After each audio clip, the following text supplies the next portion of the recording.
Okay, Chris Cullen back with you, taking you on another adventure in CC's Aquatic Adventures. Anyway, I'm in the fish room, of course, showing you a picture of, or a video of my Angelfish Tank. Obviously, you see some angels in there, and this is my favorite tank. It's peaceful. I do have a couple of blue rams in there, keyhole cichlids that bury themselves in the bottom. And I think there's a bristlenose pleco in there, an albino one. Of course, I want to talk about this tank. Now, this is the tank, I call it the Oscar tank. This is the tank that I had resealed a few months back. I set the Oscars up about a month ago, and as you can see, they're doing fine. There's no light in this tank right now. I'm in the process of getting different LEDs because this tank was kind of a custom tank. If you open up the top, you see I have these LED lights that are battery operated. I use that just to see how the fish are doing. They were being treated for ick, so I was able to do that.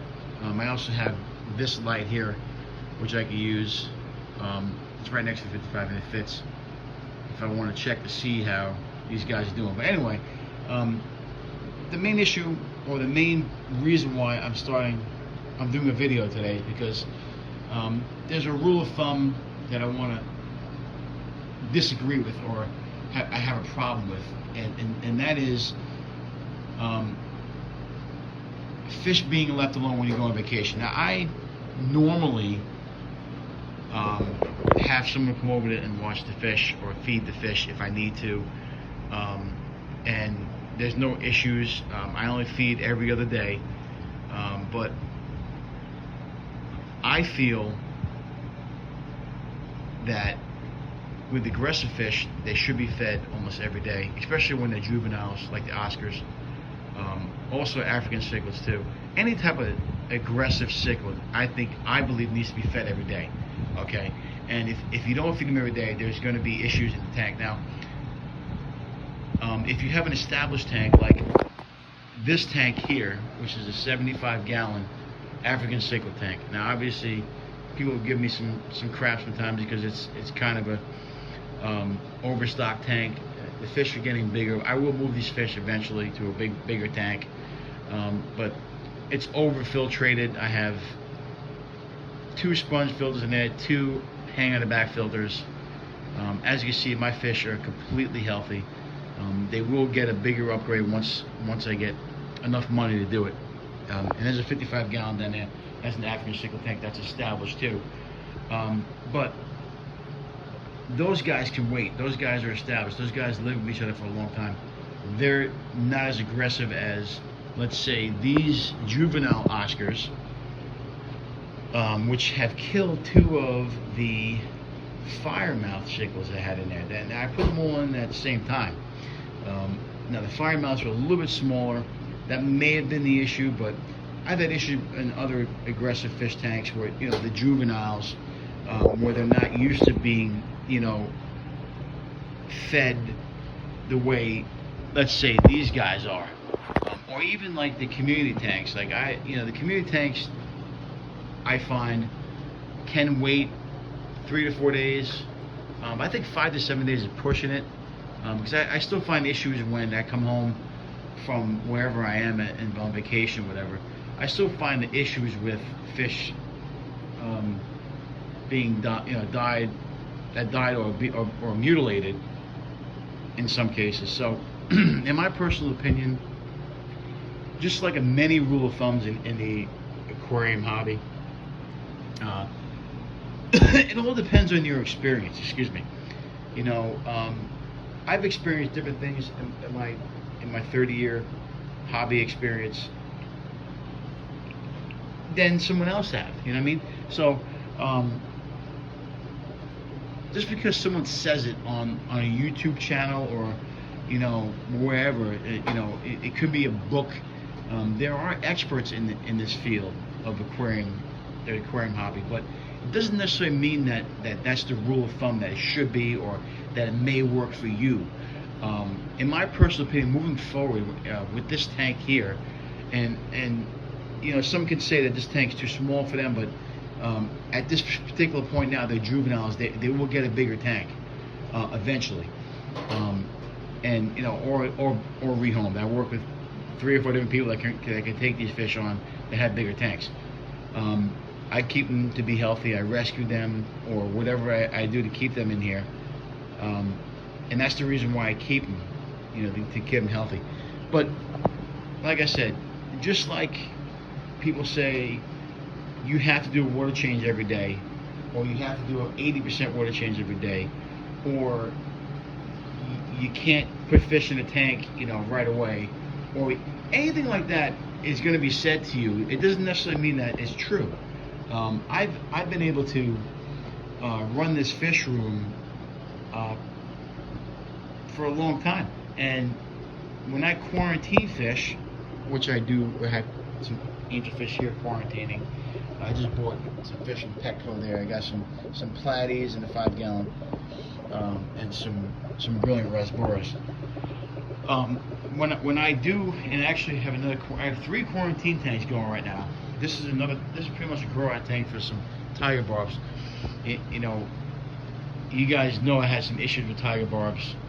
That's why I wanted to get more, because I think that the strain that I got from a specific pet store wasn't good, so I'm gonna try them again. But anyway, you know, we're talking about rule of thumbs again, and you know, so-called experts saying what you should do or what you shouldn't do.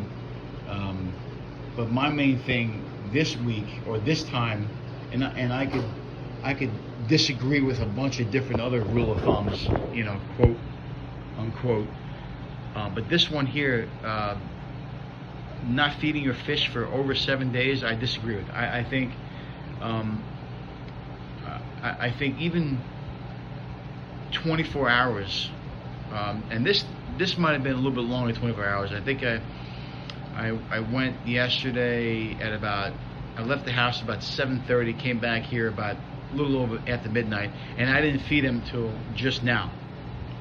You know, it's like 2 o'clock, so it's more than 24 hours, about 36 hours. So if you have aggressive fish, personally, I wouldn't let them go more than 24 hours without eating. They should be fed 2 or 3 times a day, especially juveniles, Oscars.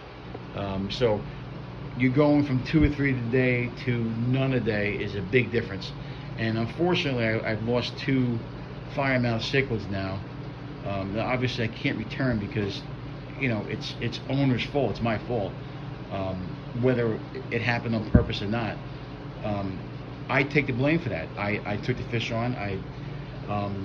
You know, I took on the responsibility of raising the fish, and I didn't do my job right. I didn't do what I was supposed to do. And you know, these Oscars, whenever I go to the tank, the mouths are open, ready to eat. And you know, obviously they were hungry, and they took this fish and shredded him. So I felt terrible when I woke up this morning, and I still feel terrible. You know, the whole problem with this hobby is, what do? Do you go out and buy more fish, or do you just let one firemouth cichlid in there? To me, I'm going to leave one firemouth cichlid in there. Now, the whole plan was to have an Oscars, firemouth cichlids, and in this tank here, this is my 55-gallon, he's going to grow out. I'm going to try to find him. He is right there in the bottom. If you see him, that's a green terror. They usually go with Oscars too. So that was the whole plan. But that guy, I put him in a 55-gallon tank with all these African cichlids, and he seems to be growing faster than the Oscars. So, you know, I may have to keep him in there. There's no regression issues with those guys. I do have a convict in there that's kind of aggressive, but I mean, when you have cichlids, there's always territorial issues. You know, I do have some tinfoil barbs. Not tinfoil barbs. I rehomed. If you remember last time I had tinfoil barbs in there, I rehomed them because they got too big for that tank, and one of them got stuck in and a decoration, so I had to move them out. But anyway, I'm rambling on now. The whole main point of this video is to tell you that when you hear rule of thumb, and I know people in the hobby will go on YouTube and will listen to Corey and will listen to people, and it's always good to get as much advice as you possibly can. Believe me, you know, it's always good to know as much as you possibly can in anything you do in life. And this hobby is no different. Now, you can go so many different ways, because you're taking fish and putting them in and creating an ecosystem for them that is not natural for them. You're creating it to make it look natural. Don't always remember that. And just because it looks like it's natural doesn't mean that it's completely natural for the fish. That's why a lot of fish will die, believe it or not. It's because of their habitat. They're not used to, let's say, if you have an issue with your ammonia, or if you have a crash on your cycle, that fish is not used to that in their regular natural environment. So what's going to happen is they're not used to that, so that change, and they're going to eventually die. Unfortunately, that's the unfortunate problem with this hobby. And that's in anything, any type of animal that you keep. You're creating an environment. So it's different than, you know, these Oscars who live in, you know, somewhere in South America, and have a crap load of water to swim in. Obviously, they're not going to come into issues that you have in a 55-gallon glass aquarium. So always remember that. You know, to me, it's a rule of thumb. It shouldn't be, well, this is the way it should be, and this is a rule. It's not a rule. It's called a rule of thumb because it's just a suggestion. Okay, it doesn't necessarily mean it's true. I can tell you there's I have some tanks in here that have planted plants. This tank has a plant. You know, I just added some plants to this tank. Any of these plants, I'm going to show you my guppy tank. I'll come out here, take it through the house here. I got some. I'm rebuilding an IROC, but I got some parts here. But if you look at this tank, this is a guppy tank that has plants everywhere. Do I need to filter that tank? I mean, do I need to clean that tank every day? No. No, you don't. Do you need to do water changes every day? I don't think so. I do water changes by the way my fish look. If I see some issues in my tanks, I will do water changes. Now, granted, if I add new fish and there's some issues with parasites or whatever, I will take those fish out, or I will quarantine those fish, and that's the bottom line. But the biggest thing that you can have in your fish room is a water test kit. Okay, always test your water. Okay, the way you control their environment and their ecosystem, how many times you do it a day, how many times you check it is key to keeping fish. Like I said, this whole rule of thumb that you should be able to let fish go for more than 7 days without eating, I'm going to disagree with. That's the whole reason why I made this video. In my personal opinion, moving forward, if you go away on vacation and you have African cichlids, if you have juvenile Oscars, and mostly, like I said, if you have a tank that's established already, it's not something you need to worry about. You can probably let it go 3-4 days. I think the max, in my opinion, and I've heard 7 days, I think the max should be at 4 days. That's what I think the max should be. 4 days is the max for a community tank like that. That's a community tank. Okay, you got some gouramis in there, you got some redfin tetras. So you know, a tank like that, yes, but a tank like this, I'd say the limit is 2 days. 1 or 2 days. I wouldn't go any longer than that, honestly. Especially when they're juveniles. When they get older like that, then maybe you wait. I don't know. You could probably wait 4 or 5 days. I would think. I've done it before with them. But there's plenty of stuff for them to eat in there. And like I said, this tank doesn't have plants because the sickles, you like to uproot them and eat them. But they will, they'll do fine in there if I don't feed them every day, if I go on vacation. So, in my personal opinion, there's the worst things you possibly do in the fish hobby. One is to let your fish kill each other. Okay, if you have an aggressive fish, take them out. If the fish are killing each other because they aren't eating, feed them more. And the other thing is overfeeding them. Okay, you don't want to overfeed either. So that's where the dilemma is. You don't want to overfeed. Like, you don't want to feed every day, put too much in it, and then kill your cycle or kill your ammonia. So that's the major issue. So in my personal opinion, and this is my last comment I will make before I end this video. To me, when you have juvenile sickles that the tank is not established yet, when I say established, I mean over 3 years. Like, I have over 2 years. Let's just say a year, because usually it takes a year for them to be established. Sometimes longer. We go to 1. I would say 2 years to be safe. After that, then I would say you could wait 3 or 4 days. If you have juveniles, I would say no longer than a day. And that's it.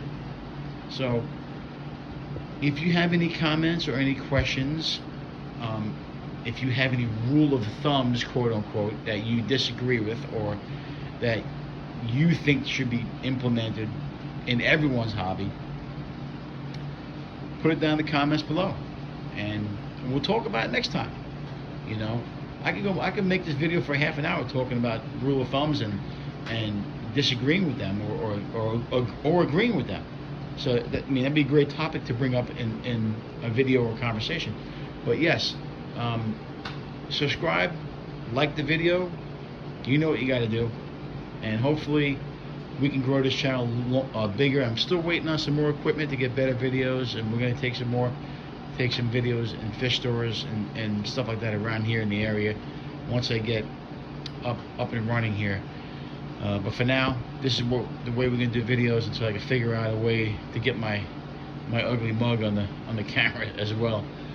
All right, well, have a great day and keep fish keeping and have a lot of fun. Enjoy life. Have a good day.